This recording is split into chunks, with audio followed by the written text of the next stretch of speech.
சின்ன தாமதம் இருந்துச்சு. பட் இந்த கோவிட் அந்த கண்டிஷன்லாம் ஒரு சின்ன தாமதம் இருந்துச்சு. ஆனால் இங்கே உட்காந்துருக்கிற ஆர்டிஸ்ட் எல்லாருமே அவ்வளோ பெரிய ஒரு கோஆப்ரேஷன் பண்ணாங்க. அது வந்து நான் வந்து சொன்னேன்னா ஒரு தற்பெருமைன்னு சொல்ல முடியும். Right from Maha to Sana to everybody. அபிஷேக்லாம் நான் வந்து மென்ஷன் பண்ண மாட்டேன் வேணாம்ல.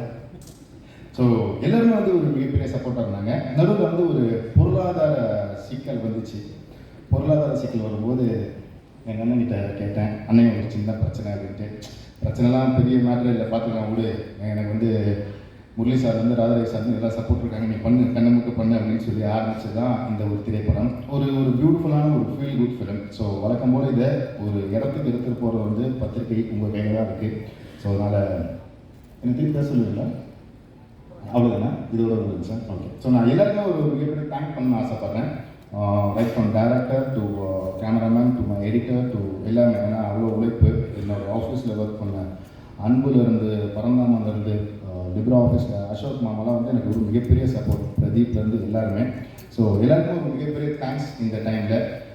சின்ன கேரக்டர் இருந்தாலும் இந்த படம் ஒரு நல்ல படம் அப்படின்னு சொல்லி ஃபீல் பண்ணி Anushka to Roshini to Veena to அனுபூதி எல்லாருமே எனக்காக பண்ணாங்க. மஹத் பற்றி ஒரே ஒரு விஷயம் நான் சொல்லணும். ஒரு டெடிக்கேட்டட் ஆர்டிஸ்ட். அவன் வந்து ரொம்ப அண்டர் ரேட்டட். ஆனால் ஒரு ப்ரில்லியன்ட் ஆர்டிஸ்ட் அப்படின்றது வந்து அவன் ஒரு மிகப்பெரிய எக்ஸாம்பிள். ஒரு சின்ன எக்ஸாம்பிள் மட்டும் சொல்லியிருக்கேன். இந்த சென்னை கிரிக்கெட் பார்ட் 2 எங்கள் அண்ணன் வந்து இப்போ வந்து ஒரு 500 பேர் வச்சு தான் இருப்பார். அந்த 500 பேர் யாருக்கு எவ்வளோ ஸ்க்ரீன் ஸ்பேஸ் இருக்குன்னு தெரியாது. மாற்றவனுக்கு ஜாக்பாட். ஸோ அந்த மாதிரி. ஸோ ஒரு எங்கள் டீமை தாண்டி ஆப்போசிட் டீமு. அந்த ஆப்போசிட் டீமில் 12th பிளேயரோ அன்னோன் பிளேயரோ தான் மஹத். மஹத்தோட பிரச்சனைன்னா அவங்களோட கலர். இது வந்து தேனி மாவட்டத்தில் ஷூட் பண்ணுறோம். ஸோ அந்த ஃபேர் கலர் வந்து டல் அடிக்கணும். ஸோ இவன் காலையில் 2 மணி நேரத்துக்கு முன்னாடி இருந்துச்சு ஃபுல்லாக பெயிண்ட் அடிச்சுட்டு வெளியே வந்து உட்காருவான். அவனுக்கு ஷார்ட்டே இருக்காது. திருப்பி நைட்டு ஃபுல்லாக இந்த பெயிண்ட் அடிக்கிறது ஒரு 2 மணி நேரம். ஒரு லெவலுக்கு மேலே டயர்ட் ஆகிட்டான்.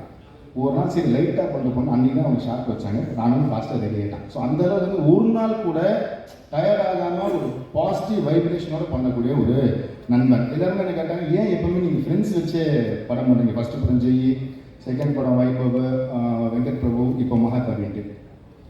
எனக்கு வந்து என்னோடய கம்ஃபர்ட் ஜோன் ரொம்ப முக்கியம். அது வந்து எனக்கு என்னோடய ஃப்ரெண்ட்ஸ் கிட்ட அந்த டிஸ்கஷன் ஆர்குமெண்ட்ஸ் இருக்காங்க. கூட நிறைய சண்டை வரும். சினிமாவுக்கு முன்னிலேருந்து நல்லா ஃப்ரெண்ட்ஸ். பட் அதை தாண்டி வந்து ஒரு நல்ல நட்பு, அதை வந்து ஒரு ஜாயிண்டாக சேர்ந்து ஒரு நல்ல விஷயம் வளரணும் அப்படின்னு ஆசைப்பட்டது தான் மஹத் கூட பண்ணது. அதே வைப்ரேஷனாக எனக்கு ரவி சார் கூட ரவீனா கூட இருக்குது. லிப்ரா ரவீனா எப்படின்னா எதுக்குமே வந்து நோ சொல்கிறது இல்லை, எல்லாத்துக்கும் வந்து எஸ் தான். அது கான்சிக்வன்ஸ் தான் அப்புறம் பார்த்துக்கலாம். இது பண்ணணுமா பண்ணிடு, ஆனால் இது பண்ணுறது கரெக்டாக அப்படின்றது தான் டிசைட் பண்ணி பண்ணுறது. கல்யாணம் பண்ணுற மட்டும் என்கிட்ட சொல்லலை, அவராக பண்ணிட்டாரு. அதுவும் ஒரு பாசிட்டிவான நல்ல வைப்ரேஷன் தான். ஸோ ரொம்ப ரொம்ப சந்தோஷம். இந்த first function after his wedding.